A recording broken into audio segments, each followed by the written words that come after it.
শাবানের 29 তারিখে রমজানের চাঁদ তালাশ না করা পশ্চিম আকাশে, এটা আমাদের একটা ভুল। 2 নম্বর হলো রমজানের প্রস্তুতির অংশ হিসেবে শুধু খাবার টাবার কিনে ভরায় ফেলা, ইবাদতের রুটিন নাই, খাবার নিয়ন্ত্রণ করার ব্যবস্থা নেই, বরং অতিরিক্ত খাবারের ব্যবস্থা করা, এটা আমাদের একটা ভুল।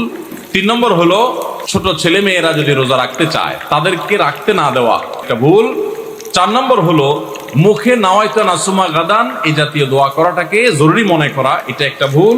5 নম্বর আমাদের ভুল হলো রমজানের অনেকে পেটের রোজা রাখি, চোখে মুখে কানে অন্য অঙ্গ প্রত্যঙ্গ দিয়ে নানা গুনাহ করি ফেসবুকে ইত্যাদিতে, এর মাধ্যমে আমাদের রোজা অর্থবহ হয় না, এটা আরেকটা ভুল।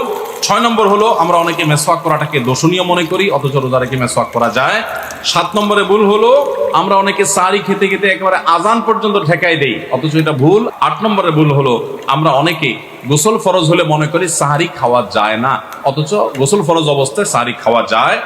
9 নম্বরে ভুল হলো সাহারি খেতে না পারলে ওই দিন রোজা রাখি না, অথচ সাহারি না খেতে পারলেও রোজা রাখা যায়। 10 নম্বরে ভুল হলো সাহারিতে খেজুর খাওয়া, এটা আমরা অনেকে জানি না যে খেজুর খাওয়া সুন্নাত। 11 নম্বর ভুল হলো সাহারির সময় দোয়া কবুল হয় ভোর রাতে, এটা আমরা বেশিরভাগ মানুষ মিস করে ফেলি।